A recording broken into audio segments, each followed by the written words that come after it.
G'day ladies and gentlemen, welcome to Draw with Jazza. I'm Jazza, and in this video we're going to be talking about painting backgrounds, specifically some tools and tricks that you can use to bring your image together, and just some kind of general tips to make your backgrounds look good. Now keep in mind, I do not specialize in backgrounds. I can do them reasonably decently. I tend to focus more on character design and things like that. But that being said, there are other people who, like me, have a bit of a difficult time with backgrounds. So this is kind of going to be a video about me painting a background that I'm working on in an image I'm doing, and just kind of talking about some of the tips and tricks that I keep in mind and some of the tools that I use. So I'll be using Adobe Photoshop, and this is the image that I have to work with so far. It's a painting I'm doing for the channel Dota Cinema on YouTube, and I am a Dota 2 addict, and these are characters from the game. But as you can see, everything in this image is done bar the background. So that's what we're going to be doing today. Now, as this image is a reference to a video game and these characters are colored and designed based on that video game, it stands to reason that the background do the same thing. So I have a couple of reference pictures that I Googled here, and you can see that the environment in this game atmosphere is very green. There are kind of grey greens and silvers. There's a lot of tints of yellow in places and some browns, but the overall image tone is a very green one. Okay, so I'm going to be working in very green tones. As you can see here off in the distance, up here in the top right, things kind of fade away to a bit of a turquoise light blue. That is the color of the atmosphere. So as I draw the sky, or paint the sky and the distant mountains, they will fade into the color of that atmosphere. So this is what I've got, and I'm going to hide these characters, and you can see the sketch that I started off with, and part of that sketch is basically how I imagined the background being set up. So I'm going to go through and outline what I imagined doing, and then we're going to get started and do it. So as you can see here, I've got a few tree areas ready to go. So there's a tree here, there's a tree here, tree here, here, and then I've kind of scribbled a whole bunch. So these are just kind of pointing out where I'm going to be putting some of those. So that's one of the main parts of the background. I have a bit of a ground level here, and from then on I'll kind of have maybe a few bushes, some grass, and overall keep it a bit simple, a bit grassy, maybe a few pebbles and rocks.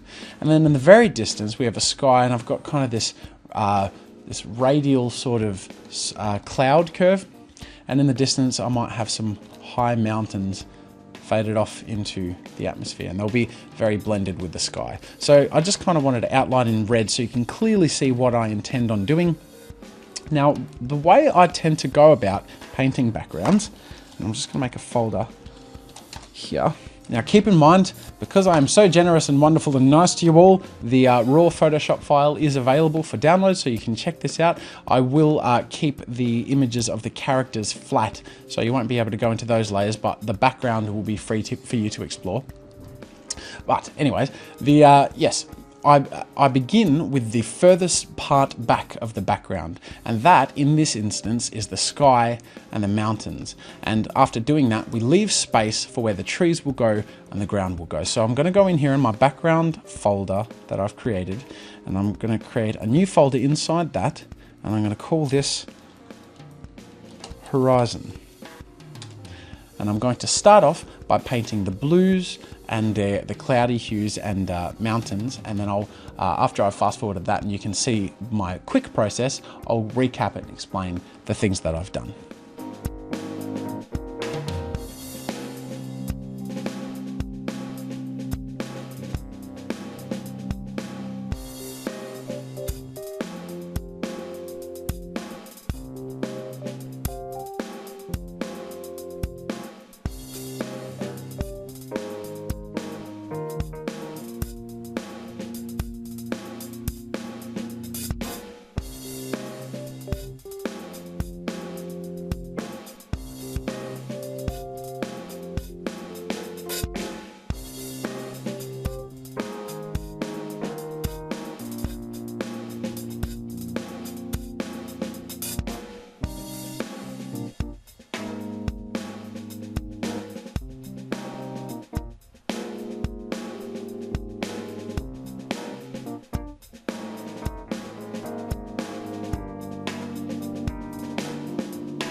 Okay, so we've got a really solid start here on the background. As you can see, I've done the mountains and the horizon and the sky and some clouds and added in a few birds as well. So I'm going to go through this layer by layer to show you what I did. Now, you saw what I did in fast forward, but I will explain the thought process to you. And first of all, I'll kind of show you with those three figures back in so you can see that the colors match. And while some things that I painted are hidden, it's not a big deal. So going through these layers in my horizon folder, if I hide everything, the first thing I did was paint my base. This was the turquoisey blue that I ended up picking because of my reference. As you can see here, off into the horizon, we have that turquoisey blue. So I used that. And I added a clipping mask to that, which if you haven't seen my clipping mask tutorial, is adding another layer and alt-clicking the line between them so that anything you paint is within that clipping mask. Now, in that clipping mask, I did the clouds, but I'll get to that later. So the first thing I did in the clipping mask was add a gradient, the lighter gradient being at the bottom. In general, when you paint a sky, it's my personal general rule, and I've seen it done a lot, where you have the lighter gradient on the closer to the horizon, and then as the sky goes up to the top of the sky, it's a lot more dark. Okay, so the next thing I did was begin to paint the mountains. I did this by outlining where I wanted the mountains to be with a lasso tool. So I just kind of freehand drew that. And then with that selected, painted very softly around the edges with that green turquoise color. And that made the hard line mix with the soft edging go into the mountains. So I kind of began the base, and that's all I started off with. The next layer above that, I have some soft patches here. What I did was I got a brush that looks like this, and it was a very large size, and I kind of dotted it around with a green color, and that kind of gave it a bit of a sponge effect. Now I wanted to give this whole thing a bit of a painterly look, so I did that. I gave it a bit of a sponge texture just to kind of show a bit of natural shape and like grass and that sort of thing. So the next thing I did was create some shadows with a grey-green tone. Just kind of went through there with a low opacity brush. Now, while I did all of these things, I still had my lasso selected. That way I didn't paint outside of it. So I didn't use a clipping mask, but I made sure to keep the lasso selected. I also, with this, had the, as you can see, my, I forget what you call it, layer effecty thingy onto multiply. Layer effecty thingy. You come here for a very refined, specific advice. Next layer above that, I have some highlights. This is set to lighter color in the overlay settings. That's what I would call it. And it's a yellow, and I just kind of wanted to put it on the edging on the back of the mountain, because with every shape, with every object, we have highlights and shadows, and that's no different for mountains. Even though they're very big and very off in the distance, we've done the shadows and I've added the highlights, and the highlights are the edges, because as with the characters, as you can see, say with Sven, there's highlights behind him, so I want light immediately behind him and the mountains. So the next thing I did with the lasso still selected, I removed parts of that selection and created the shadow layer by filling it in with a green color and making the overlay a lighter color, or sorry, the overlay, I made it overlay. Wow, I've said overlay like 5 times, and brought the opacity down to 25%.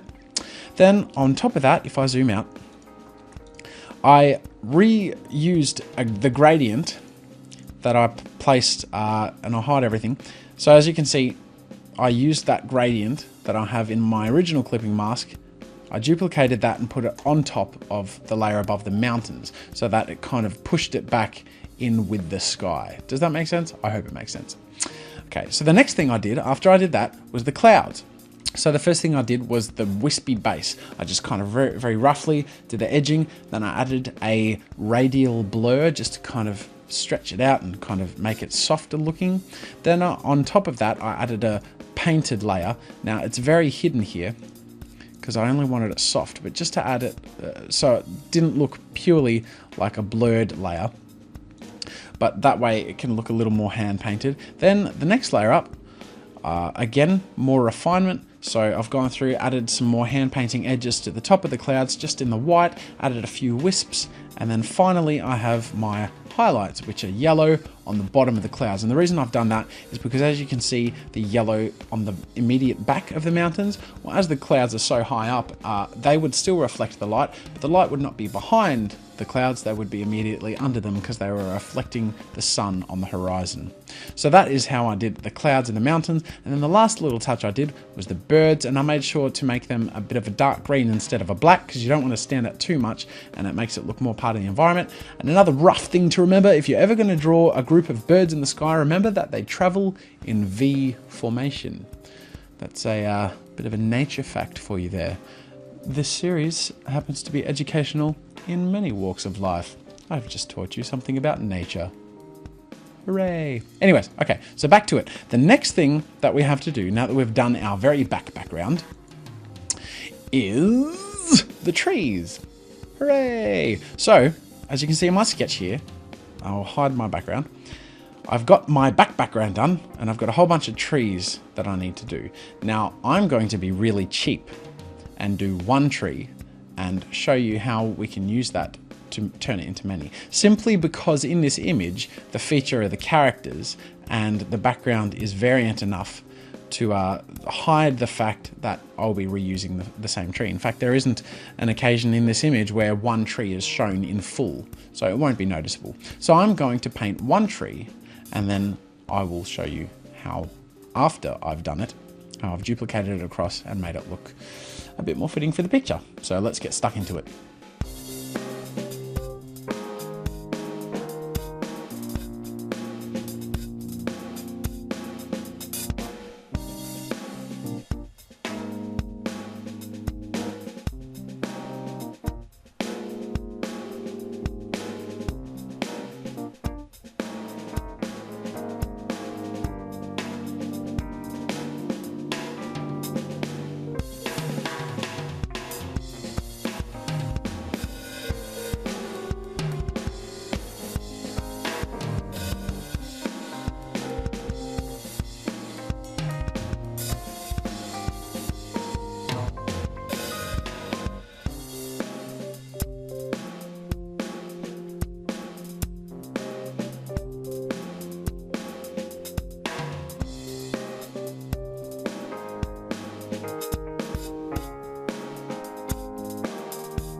All right, now I've got the trees done to a place where I'm pretty happy with them. And as you saw, I painted one, and then after that, I kind of put them everywhere, tinted them, positioned them in the way that I wanted them.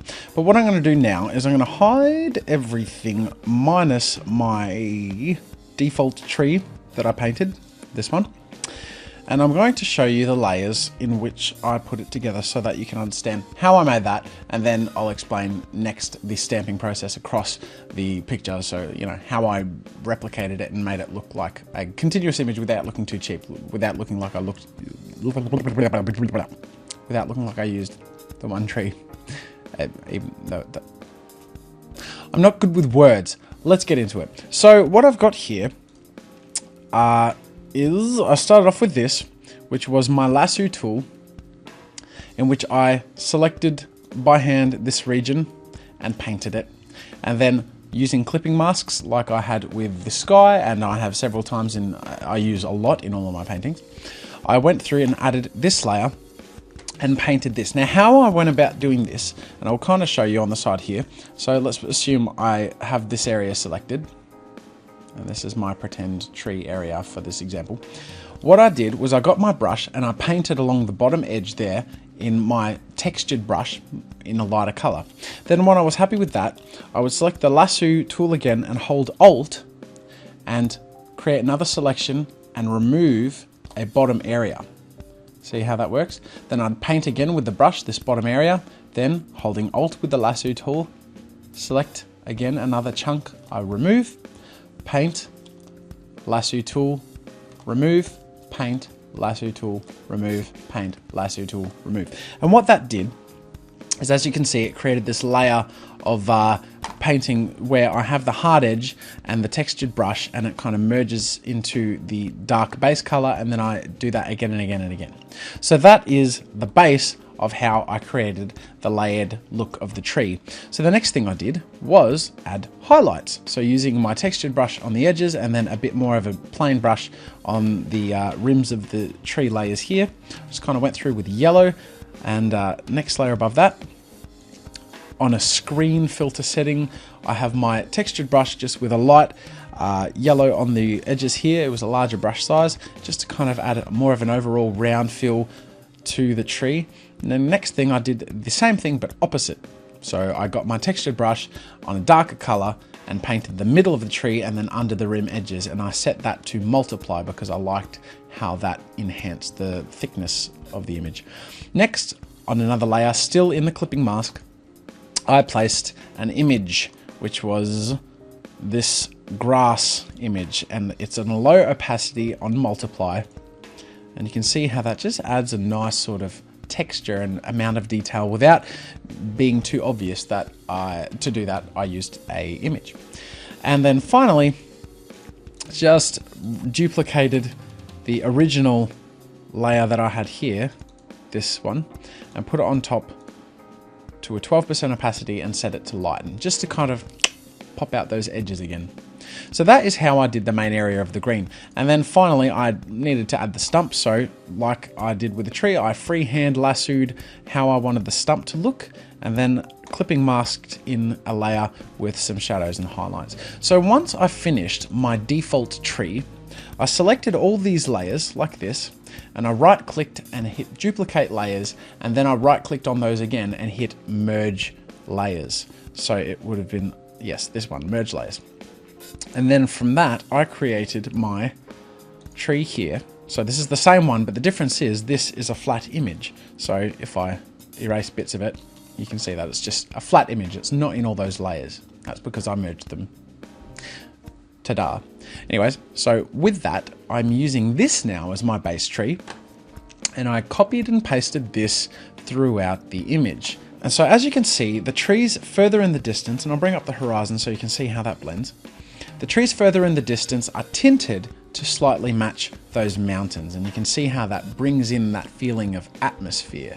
And then when I appear the characters or make the characters visible, overall it brings in a nice feeling of space. So I've finished my trees, and then the last thing I want to do is the ground. So I'm going to speed that up now and explain to you what I did after, because that tends to be easy for me to do, so I can focus on what I'm doing when I do it and then explain it after. So let's get stuck into it.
And here we are, ladies and gentlemen, having finished the last part of the background, which is the ground. I'm going to go through this and show you what I did. Now, as you might have seen, one of the first things I did was kind of do a bit of repositioning.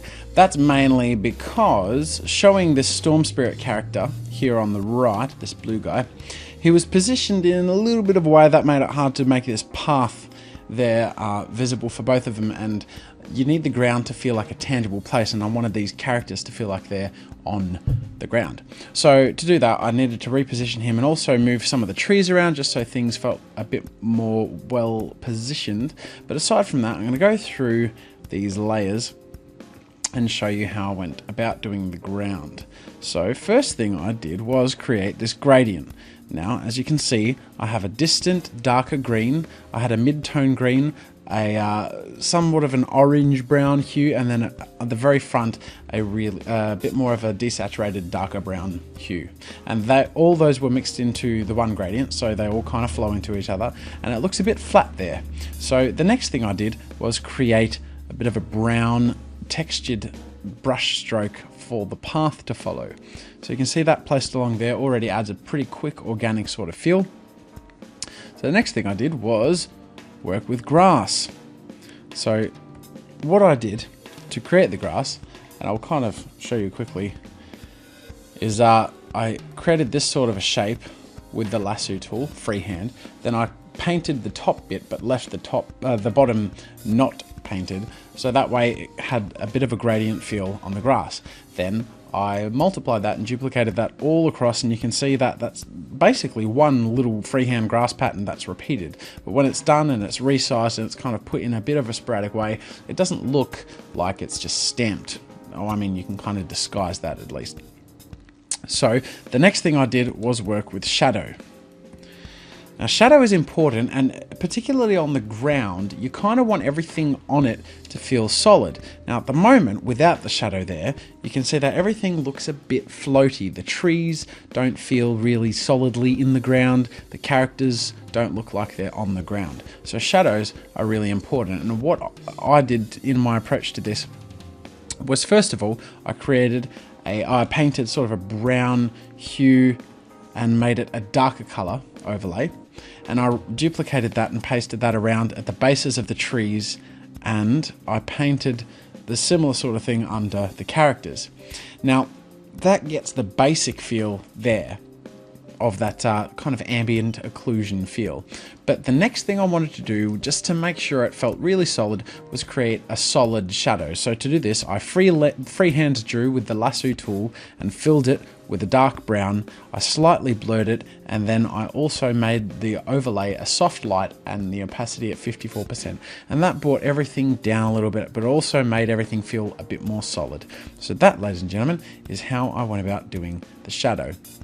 And the very last thing that I did was I wanted to add some detail at the front here, so I drew a section of rocks, as you can see here, and I duplicated those and resized them and brought down and up the shades of some of them, and in positioning those, you can see that very quickly, in a very simple way, I was able to create a ground for this painting.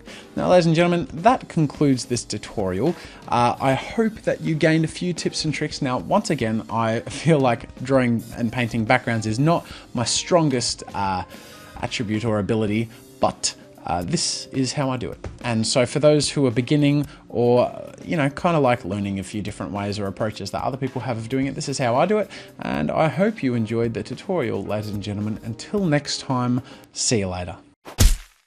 Thanks for watching. Make sure to subscribe if you enjoy my videos. You can download the reference files from this tutorial by clicking the link in the description. And remember to share any art, animation or game you make on Newgrounds.com. Until next time, see you later.